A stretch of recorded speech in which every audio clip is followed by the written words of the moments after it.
परिचय। क्या आपने कभी किसी भीड़ के सामने बोलने की कोशिश की है और आपका दिल तेजी से धड़कने लगा हो? क्या कभी आपने महसूस किया है कि शब्द आपके होठों तक आने से पहले ही गायब हो गए? अगर हाँ, तो यह किताब the art of public speaking आपके लिए ही बनी है। यह किताब हमें सिखाती है कि आत्मविश्वास, तैयारी और सच्चे भावों के साथ हम किसी भी मंच पर बोल सकते हैं, चाहे वह क्लासरूम हो, मीटिंग हो, शादी का मंच हो या एक बड़ा सेमिनार। डेल कार्नेगी कहते हैं, हर इंसान में बोलने की कला होती है, बस उसे सही दिशा और अभ्यास की जरूरत होती है। आइए इस किताब की सीख को 10 मुख्य अध्यायों में समझते हैं। अध्याय 1, बोलने का असली मतलब।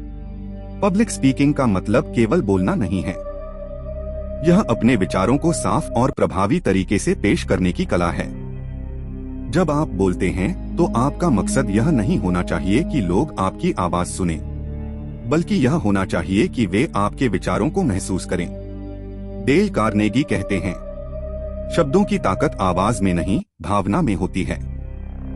इसका अर्थ है कि जब आप अपने शब्दों में सच्चाई और आत्मविश्वास भर देते हैं, तो हर सुनने वाला आपकी बात को दिल से सुनता है। अध्याय 2, डर को हराना, स्टेज फियर से मुक्त होना। पब्लिक स्पीकिंग का सबसे बड़ा दुश्मन है डर। डर कि लोग हंसेंगे, डर कि आप भूल जाएंगे, डर कि आप अच्छे नहीं लगेंगे। लेकिन सच्चाई यह है, हर महान वक्ता ने अपनी शुरुआत डर के साथ ही की थी। डेल कार्नेगी बताते हैं कि डर को खत्म करने का सबसे आसान तरीका है तैयारी और अभ्यास। अपने विषय को पूरी तरह समझिए। आईने के सामने बोलिए। खुद की आवाज रिकॉर्ड करके सुनिए। छोटे छोटे समूहों में बोलना शुरू कीजिए। धीरे धीरे आपका दिमाग यह मानने लगेगा कि यह सुरक्षित है और डर खुद ब खुद चला जाएगा। अध्याय 3, तैयारी ही सफलता की कुंजी। कभी भी बिना तैयारी के मंच पर मत जाइए।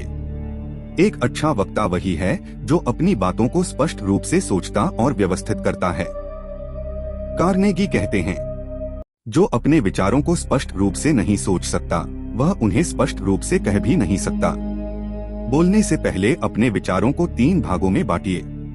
आरंभ, ध्यान आकर्षित करें। किसी कहानी, सवाल या कोटेशन से शुरुआत करें। मध्य, मुख्य बातें सरल भाषा में समझाएं। उदाहरण और अनुभव जोड़े। अंत, प्रेरणादायक और यादगार बनाइए। कुछ ऐसा कहिए जो लोगों के दिल में रह जाए। अध्याय 4, भावना से बोलना सीखिए। शब्दों की असली ताकत भावना में होती है। अगर आपकी आवाज में सच्चाई नहीं है तो शब्द बेअसर हो जाते हैं। जब आप किसी विषय पर बोलते हैं तो पहले खुद महसूस करें कि वह बात कितनी जरूरी है। फिर वही ऊर्जा आपके शब्दों में झलकती है। एक बार अब्राहम लिंकन ने कहा था, अगर आप अपने विषय में खुद उत्साहित नहीं हैं, तो कोई और क्यों होगा।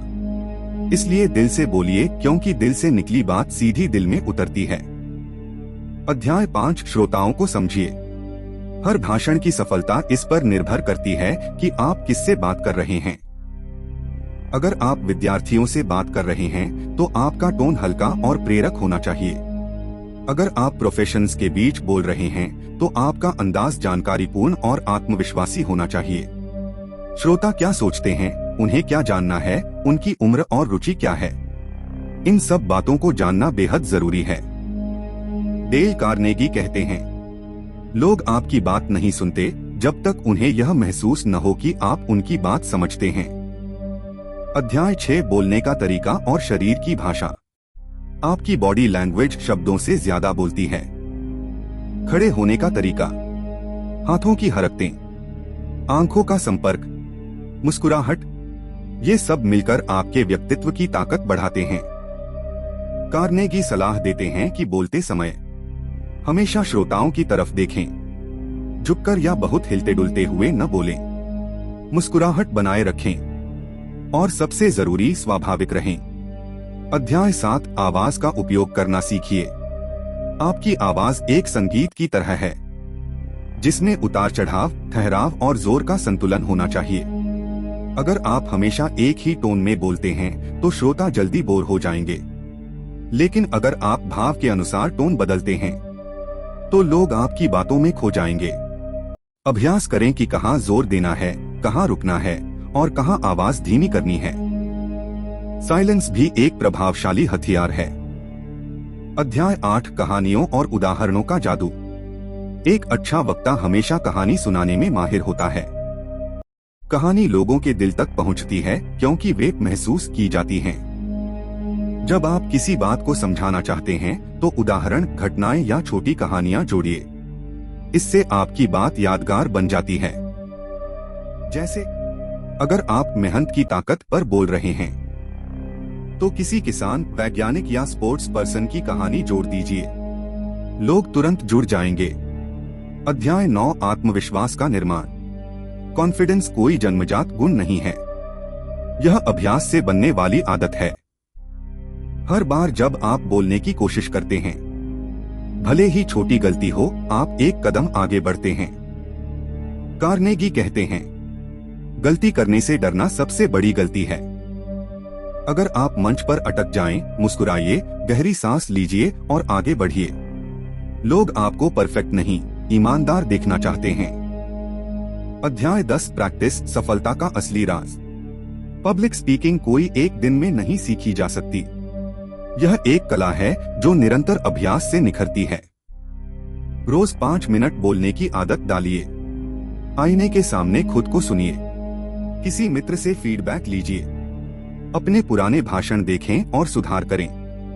कार्नेगी लिखते हैं, आप जितना बोलेंगे उतने बेहतर बनेंगे। निष्कर्ष, पब्लिक स्पीकिंग की कला कोई रहस्य नहीं है। यह आत्मविश्वास, भावना, तैयारी और ईमानदारी का मेल है। जब आप दिल से बोलते हैं, जब आप लोगों की भलाई के लिए बोलते हैं, तो आपकी आवाज में एक चुंबकत्व, मैग्नेटिज्म पैदा हो जाता है। डेल कार्नेगी के शब्दों में, पब्लिक स्पीकिंग सिर्फ बोलने की कला नहीं है, यह प्रभाव डालने की कला है। तो अब जब भी आप मंच पर जाएं, अपने दिल से कहिए, मैं यह कर सकता हूं। और यकीन मानिए, पूरी दुनिया आपकी बात सुनने को तैयार होगी। समापन, अगर आपको यह ऑडियो बुक पसंद आई हो तो इसे बार बार सुनिए, अभ्यास कीजिए और अपने बोलने के डर को खत्म कीजिए। क्योंकि जो इंसान बोलना सीख गया, वह दुनिया को बदलना भी सीख गया।